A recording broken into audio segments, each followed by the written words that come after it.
internet yi tey ñu ngi fii ci Médina Thiarène nekk ci commune bu Ida Mouride la maire Xama Ndaw ànd ak le projet NUCAP comme nuñ koy defee di ci passage de don bi jënd ay bëy di ko jox ay nit bu juree ñu jàllale ko ci ba fa dëkk bu nekk ku nekk am ñu mën a xeex li ñuy wax mooy xiiboon bi ak xiif yi nekk ci commune yi moom mu yëkkati woon 3 millions te ci quota bi projet bi di ay fo yëkkati 3 millions te ci cas bi muy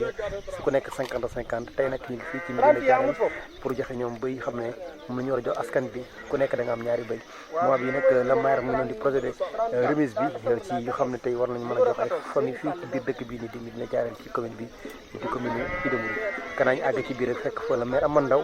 ak waa projet bi ki la fi teewal di waagaan nekk si animateur bi fii ci commune bi ñu war a def tey remise yi mooy bëy yi ngeen gis nii am na dëkk yoo xam ne nag bëy lañu am na dëkk yoo xam ne xar lañu am dëkk bu nekk nag dañ fa dem wal leen la fa nekk lépp nga mën ko jël mois bi waagaan ñu ngi noonu def remise bi ñu wal leen ko incha allah.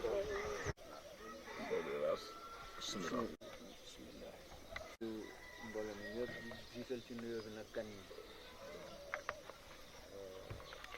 yéen dalal ci jàmm di leen wax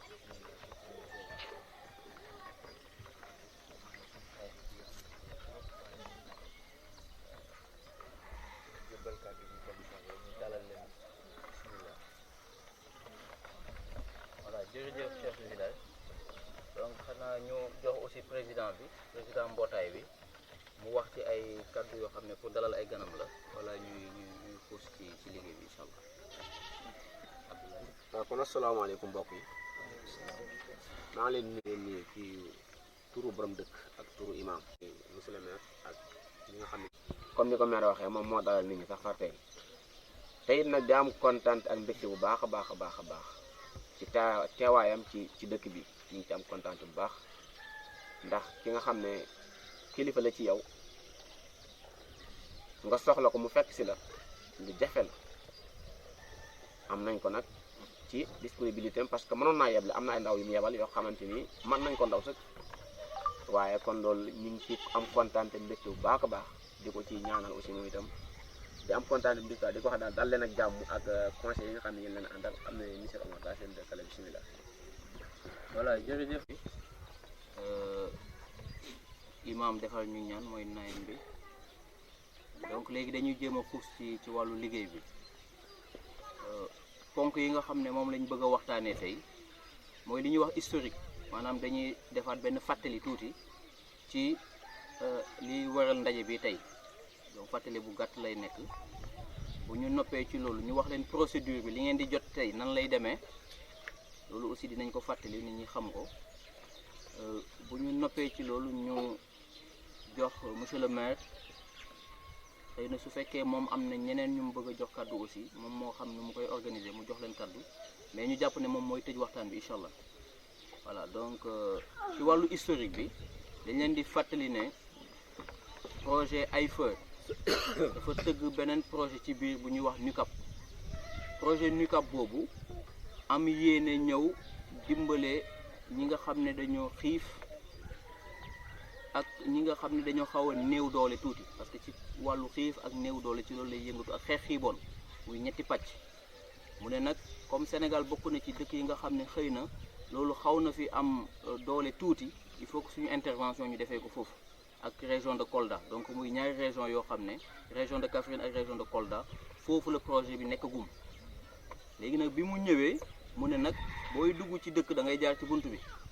dëgg la groupement yi laa bëgg a liggéeyal mais groupement yi ci ay dëkk la ñu nekk dëkk yooyu dafa am fu ñu bokk mooy commune donc comme bunt bi commune bi la mu lëkkaloo ak commune Ida Mouride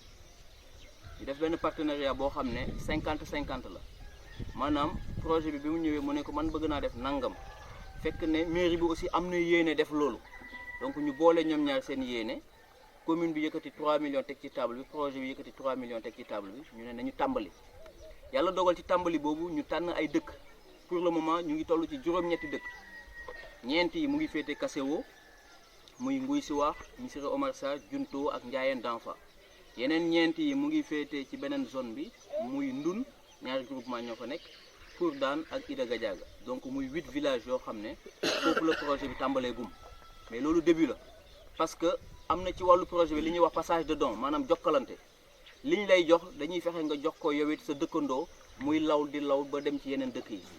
donc ci 8 dëkk xëy na la ñu tàmbali mais am nañu yéene fii balaa projet bi di jeex ak yéene bi mairie am mu law ba commune bi yëpp daj incha allah donc loolu mooy yéene bi donc loolu moo nekkoon historique wu ni NUCAB duggee Koungheul am na détails yoo xam ne xëy na duñ ci sori parce que sinon waxtaan bi duñu ko permettre parce que am na yeneen ndaje yoo xam ne monsieur le maire ak équipe am war nañ fa dem def façon teewaay yu mel ni ñu jëm ko tenir foofu. léegi ginnaaw loolu li nga xam ne mooy passage du don bi maa ngi ko doon wax mooy jokkalante bi projet bi mu ñëwee dafa tànn ay njël mais tànn bi aussi tànnalul boppam dafa ñëw ci mbootaay bi ne leen dama bëgg ci wàllu groupement bi ma liggéey ak ay ménage ay njël léegi nag tànnal leen ma ay njël groupement bi génnee ay njël li tax ñu def loolu mooy dañuy bañ ñu ne kii dafa tànn nitam wala kii nangam donc dañ leen a bàyyi ñoom responsabilité ñu tànnal seen bopp bi ñu tànnee ñu jox ñu liste boobu la ñu acheminé loolu mooy premier bénéficiaire maanaam ñaar fukki nit ak juróom 25 personnes mooy ñi nga xam ne dëkk boo dem ñoom la ñu war a joxagum mais lim bi dëkk bu ne mooy téeméeri njël 100 ménages bu ko defee balaa muy génn dëkk boobu mu mën a jàll ci beneen ak beneen mais su fekkee ci fàttali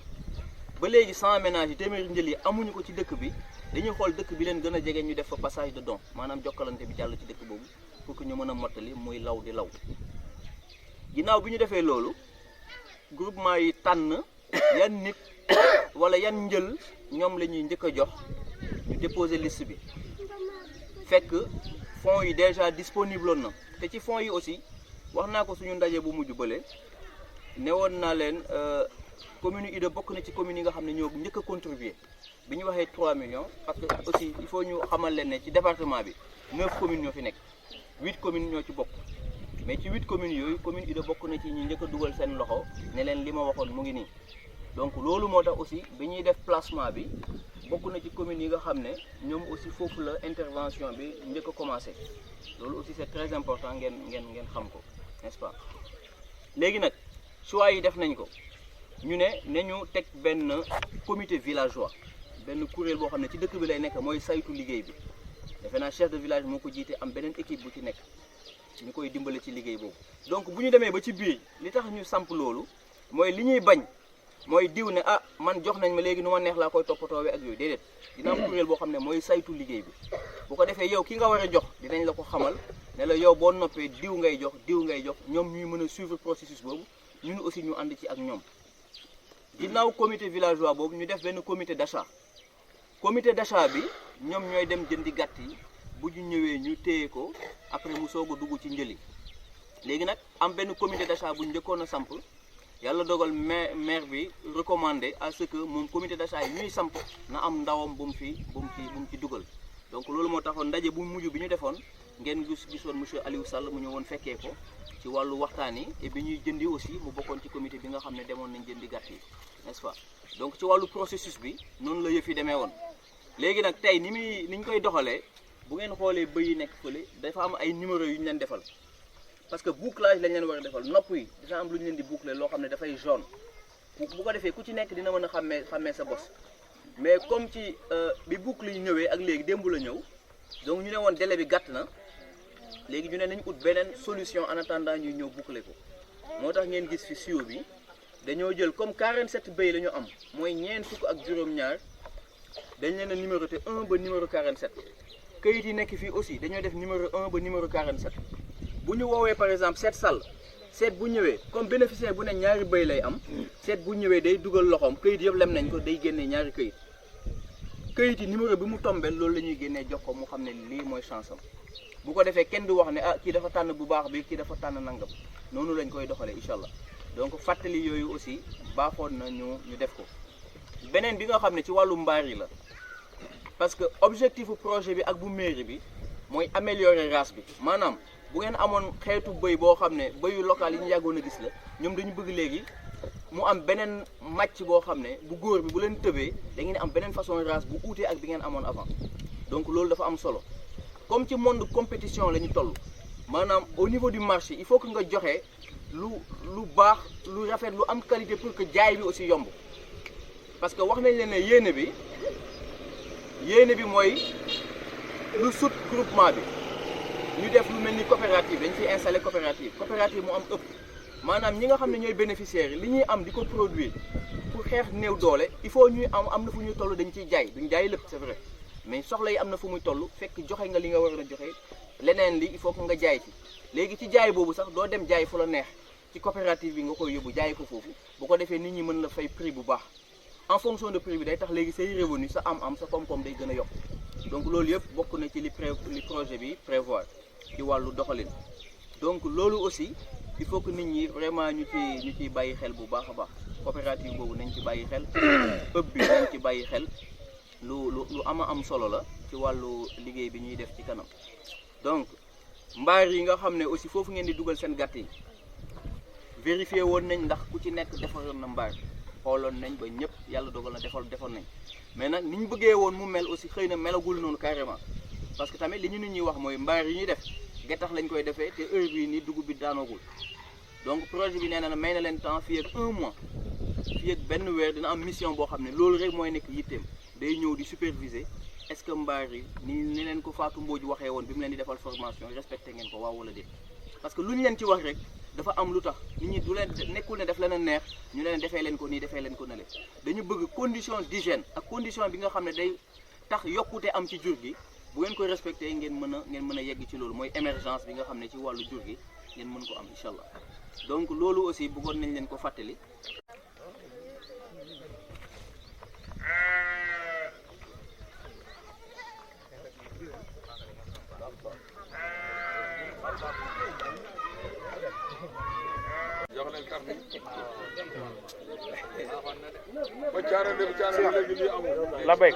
ba léegi ñu ngi ànd ak la may xam ndaw ci tournée bi muy def pour ànd ceeg projet NICAP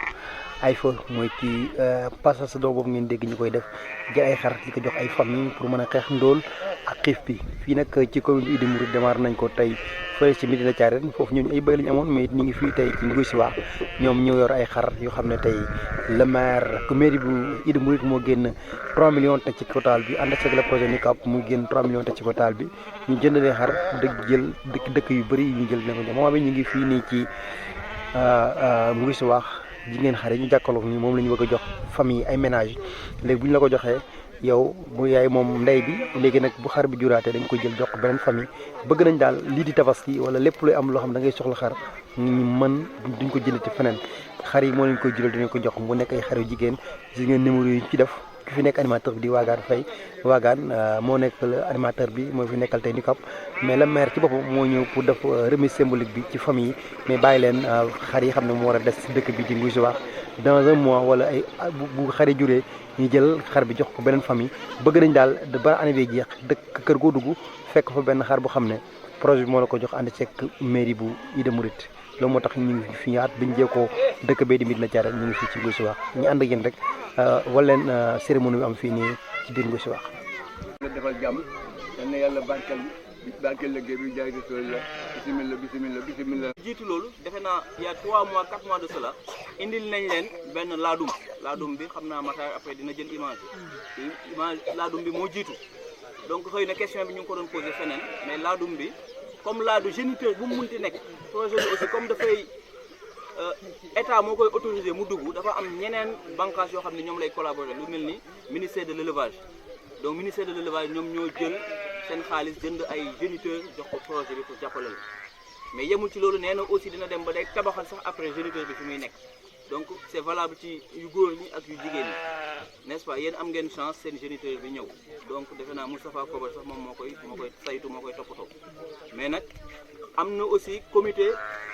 villageois boo xam ne sampoon nañ ko fi ñu jiitaloon ci chef de village mais comme xëy na moom mu joxe woon ndigal ne doomam bi Modou Faye moom moo ko fay taxawal ci comité bi parce que xëy na at yi mayeetu ko ak yu demee noonu n'est-ce pas donc comité boobu bi ñu ko sampee comité boobu liggéeyam mooy saytu après. mais cant la ñuy def ak soññe ci si njëkk mooy maire ak sa équipe li ngeen ñu defal gis nañ ko réew mi nekk loo am solo loo xamante ni duñ ko fàtte nañ ci taxaw nañ ci góorgóorlu ndax alal bi nga dugal de xam nañ ne alal la ku bëgg liggéey ak sa yaatu ak sa bëgg askan moo tax nga def kon loolu dinañ ko wax ndax ku def lu baax da nga ko war a wax ndax da ngeen ko defal mu nekk lu rëy lu am solo di sant bu loolu weesoo ñu ngi sant waa commune yow maire ak ñi nga àndal ñëpp bu loolu weesoo encore projet bi nga xam ne moo fi ñëw dugal fi bii tamit ñu ngi koy sant waagaan ak kilifa yi ci kaw yëpp ñu ngi leen di sant di leen gërëm li ci tege mooy ñi nga xam ne ñun lañ ko teg suñu loxo nañu am fulla am fayda bi ñu amoon démb ñu yokk ko te xam ne njëriñ yombul te dara mënta doo dara mukk te sonnoo ci kon ñi leen jiite bu ñu amee fulla bu toll ne di dégg lu ne sakk seeni nopp di gis lu ne di ko jànkuwanteel ba njëriñ la ñëw nit ñi tam nañ am fulla téye ko te xam ne du ay caaxaan ndax loo xam ne dañ lay jox nga war a joxe ba ñëpp presque daj loolu ay caaxaan yi xamewu ko te tey bu loolu weesoo xam-xam bi ñu war a jox yëpp jox nañ ñu ko ci wàllu xar yi ci wàllu ni ngay gérer sa kër wàllu njaboot ak lépp tey wax nañ ñu ko 12 piliers yi képp ku ci am jafe-jafe boo demee ci 12 piliers yi nga jàngaloon am na foofu tableau bu cee wax ak yow buñ di fàtte xam-xam yi ñuy jàngal parce que dafa am solo suñ ko fàttee bàyyi bu ci gannaaw rek du dox il faut ñuy dem ci xam-xam yi ñuy jox ñu di ko jëfe tuuti suñ ko mënta jëmee 100% tamit ñu jëfe ko au moins di ci xalaat bu loolu weesoo tamit ñu ngi sant nag suñu présidente bi ndax moom it ku ñàkk caaxaan la ku am yitte la ku yaatu la ku mën a muñ la ndax lii nekkul lu yomb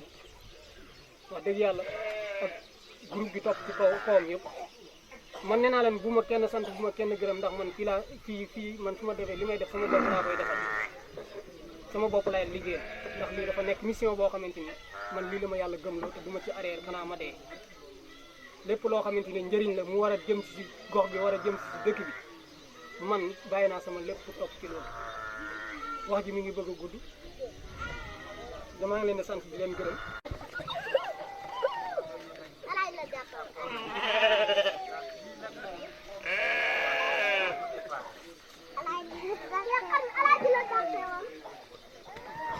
ndax koo xam ne kii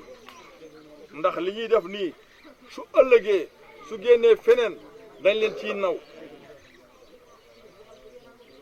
te yéen mënu leen koo yóbbu feneen ñoom ñoo ko fa mën a yóbbu image bi ñoom ñoo ko mën a yóbbu wax ji ñoo ko mën a wisaare kon ñooñu jar na sant jar na gërëm te xam ne nguy si wax ci kanam ci kaw rek fi ngeen teg seen tànk foofu la ñu ngi sant mag ñi di sant ndaw ñi di sant jigéen ñi di sant ñëpp daal foofu laay yemale sama wax. moo waxoon mu ne commune par commune laay dugg. ok comme ni ñu ko toppalee soo ba léegi ànd ak le maire Ama Ndao fii ci commune am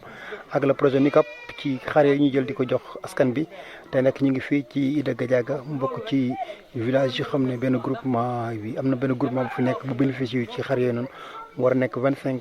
ay xar ak benn géniteur boo xam ne dañ leen koy jox ñuy def le passage lu ñuy wax passage de don. ku ci yar ba màgg da ngay jël xar bi après nga jël ñaari xar yi ñaari gi mu njëkk a jur nga jox ko beneen kër bëgg nañ daal ménage yi nekk ci commune bi avant déwén ñoom ñëpp am xar boo xam ne dina fay jeewoo boo xam ne dina la mën a defal sa tabaski defal la sa lépp loo xam ne da nga ko soxla ci wàllu jur pour mën a xeex ndóol ak lépp loolu nag la ñuy déglu ki xam ne moo fi nekkal projet bi di am Mama Diop di kenn un jeune congolais bu xam ne moo nekkal projet bi fii nii moom la ñu fekk ànd ceeg la maire Ama Ndao kanaa ñu dugg ci ndaje mi rek fii ci Ida Gadiaga déglu Mama Diop bi xam ne moo fi nekkal projet bi. su nekkee fii man lu bëri lu ma doon def moom moo ko def ndax mënoon na wax ne man kat conseiller la wala fii laa dëkk waaye fii laa mën a yem déedéet deful loolu chaque jour heure bu lu lépp loo xam ne daal ci projet bi la jëm dina jël téléphone am dina ma woo dina ma xelal. suñu waree wàcc yoon dinañu oo dinañu xelal dinañu tegaat ci yoon kon moom tamit vraiment koo xam ne la ku bëgg Ida Mouride la ku bëgg commune bi la ku bëgg développement bi vraiment yaakaar naa bi mooy ñaari yoon. xëy na xar yi mu def nii moom mu booy lu mujj lu indi ci dëkk ñun ñu doon sàkket de fële école moo ñu indi école fii indi na fi ci gàttal daal indi na fi lu mat ñetti tabaxal lu mat ñetti classe ba ñeenti classe ci biir dëkk loolu moo ko fi indi ñu ay robinet lu mu dégg ñu jàmbat ci dëkk bi xanaa bu ko dugg ci dox bu duggee rek indi leen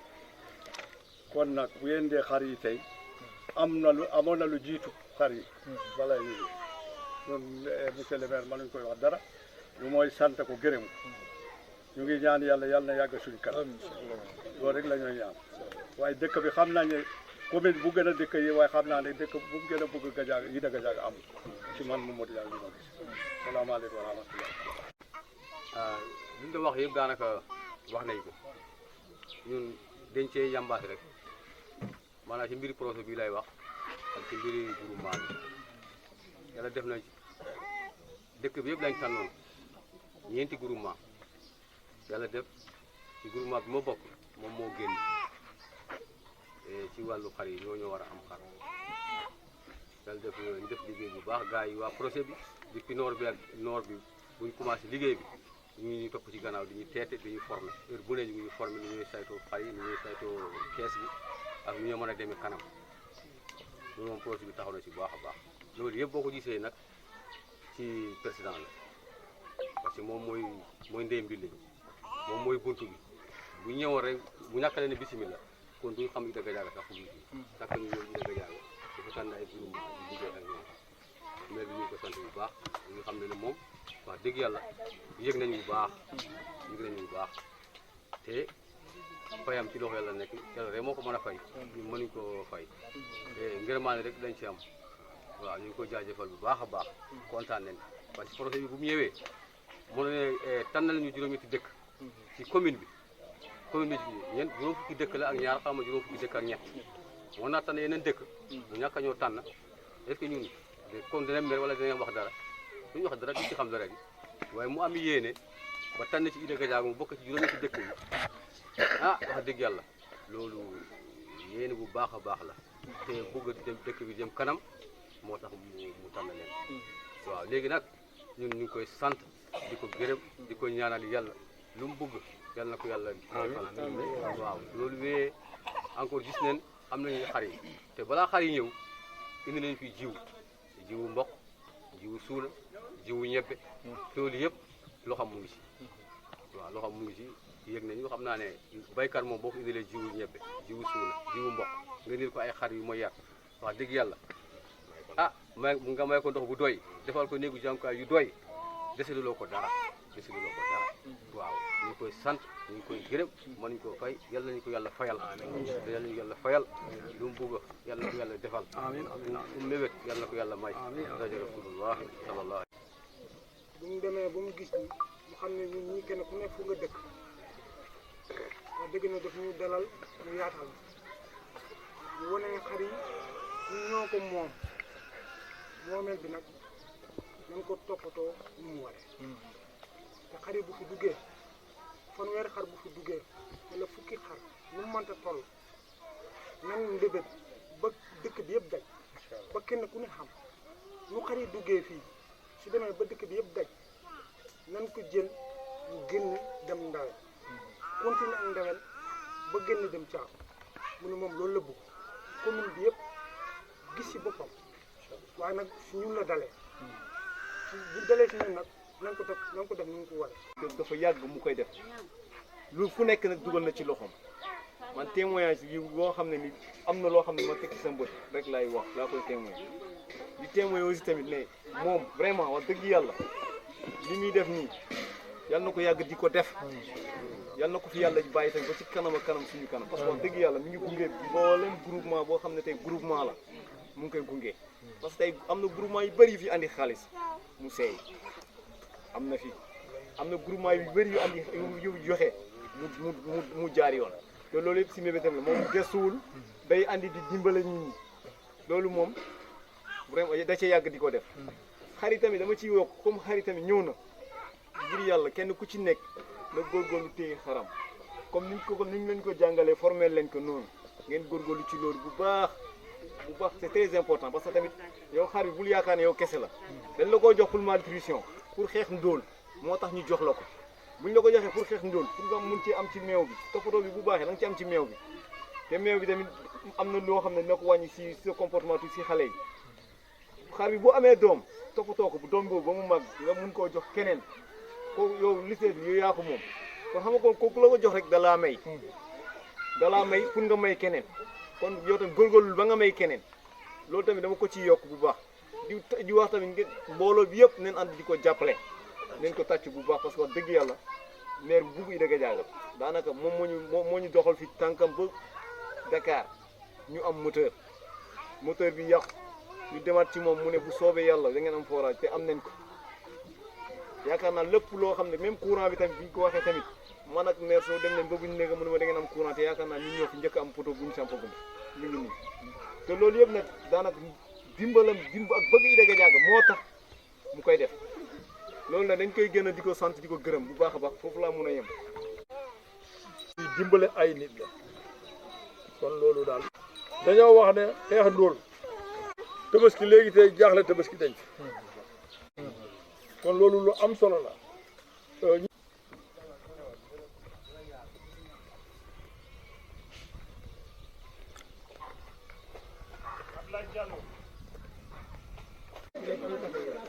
ok mbokk internet yi ñu ngi fii nii ak mbokk rajo Koungheul ñi koy déglu ñu ngi fii tey ci commune bu Ida Mouride ànd nag le maire Amar Ndao soo ba léegi mu def benn tournée am ay xar yu muy joxe ànd ceeg projet boobu ñuy wax imam tey monsieur le maire boo ñu ñëwal tey ci tournée bi nga def ci Nicap tournée bi nga def tey ci sa commune tey ñu dalee ko tey ci zone Kasso moment bi ñuy wax ak yow ñu ngi fii ci Ida Gadiaga war a continuer ci kanam mais dañuy tënk rek nga wax ñi lan nga ñu mën a wax tey ci li nga def askan bi rafetlu ko ñëw fii nii joxe xar yi nga xam ne war nañ ko joxe loo ñu ci mën a wax tey. jërëjëf Matar ñu ngi sant yàlla bu baax di am mbégte tey bu baax a baax bi nga xamee ne soo ba léegi ñu ngi tourné di joxe xar ak bëy te des na tuuti ñu joxe ay ganaar li ñu si indi gën a mbégte mooy projet bi nga xam ne mooy Nicap accompagné ak commune bi li ñuy wax 50-50 mu woon di commune bi participe 3 millions tey ñu war a jox Ida Gadiaga lu mat fanweeri xar ak ñaar yaakaar naa nguy si waax itam ñu jox leen fanweeri xar ak ñaar monsieur Omar Sarr ñu jox leen lu mat ñeent fukki bëy ak nangam ak juróom-ñett loolu mu des ndun ak xurdaan ak junto ndun am ñaari projet muy juróom-ñetti projet yoo xam ni commune bi ñoo ko porté ànd ko Nicap ma am ci mbégte bu rëy tey di sant yàlla bu baax di sant président de la ne tey moo ñu jàppale gannaaw yàlla moo ñu jàppale ñu accompagner projet bi ba ñëw lëkkaloo moom di sant it waa dëkk bu projet bi ak bu ñu ngi sant ñëpp di lancer appel di wax waa Ida Gadiaga na ngeen góorgóorlu ba niñ def nii tey cérémonie bii di joxe xar yi ëllëg ñu def ko ci beneen dëkk nga xam ne seeni xar ñoo jur xar yooyu loolu daal laa amoon lu may wax di santaat bu baax conseil municipal bi ok foo la ñu ñëw sax ci conseil municipal bi gis nañ ne comme ni ñu ko waxee animateurs yi ñu jot a laajte yëpp lu ñu wax mooy que ne bokk nga ci commune yi ko def ci département Koungheul njëkk ci def saa su ne genre demee nii sa askan da lay jëlal nga budget bi nga bàyyi si leen ci xel parce que lépp luy am ci département bi ñu koy couvrir bokk nga si njëkk a jël alal def ci lii nii lan nga si jublu ak nga def ko moom waaw jërëjëf Matar li rek mooy waruñoo fàtte démb ndax am maire dama wax ne population bi ci dogalu suñu borom ñooy tànn maire biñ la tànnee ba noppi nag tànnee wuñ la pour mbu mu rafet tànnee wuñ la pour yaa fi gën liñ la tànnee mooy nga jàppale population bi jàppalante ñoom loolu leen xam ba lépp loo xam ne yur nañu ci commune bi ñu jël volontaire ñoo municipal bi fas yéene jàppalante yi ba population bi nga xam ne gannaaw yàlla ñoo ñu fal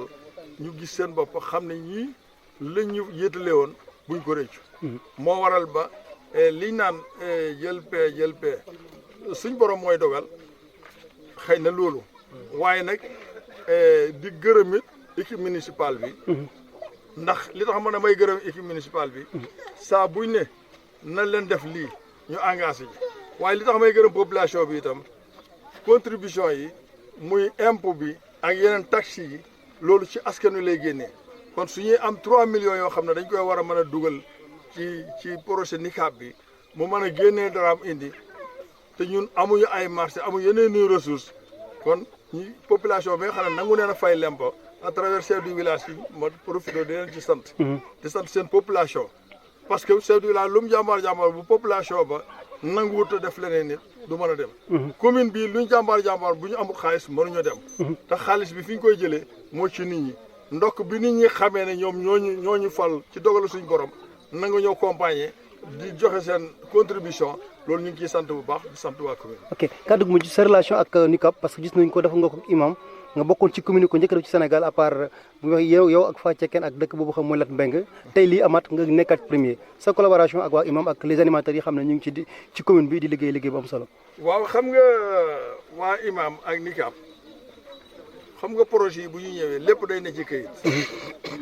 te xam nga képp koo xam ne dañ laa yónni mission ba nga réussir su fekkee ne yónni neen leen ñu ñëw di tànn jàpp naa ne bu ñu xoolee gis ne fii xëy na bu ñu fa duggee daañ am ndam ni ko wolof ji waxee ndax comme ñun dégguñ tubaab fii su ma fi duggee danaa gaaw a ñi ñëw nuyoo gaaw dugg fa ñun itam li tax may volontaire man dama ne population moo ma jaral soo ne salaamaaleykum boo ne 50-50 ma ne am du ci punir ba léegi nag man projet bu nuyoo na lii lay laaj indi lii si lay doon waaye du yàggee ci commune ba ñu sosee 2002 ba léegi kon noonu daal leen dox di dundee ak li ñu war a def lépp nag waaye lépp ci kàttanu suñu borom la ak dimbalal askan kaddu gu mujj gi monsieur le maire di sant yàlla bu baax sant suñu ñaari waajur di santaat nag bu baax a baax a baax di sant sëñ Tuubaa mi nga xam ne mii man ci laa jokk ci weeru safar bi commune la lépp la waaye su ne ñi ngi sant yàlla ñi ngi sant yàlla bu baax su ne ñi ngi sant population bi ñi ngi sant population waaye nit ku ne am na fooy xuyu très bien fa may xuyu laa mujjee waaye lépp ñi ngi sant yàlla bu baax sant yàlla bu baax ndax li ñuy xilif am nay jullit am nay catholique am nay chrétien am na lépp mais yëpp jée la boo ne maa ngi sant yàlla rek ñëpp jot nañ ci dugal nga ñëpp wasalaam jërëjëf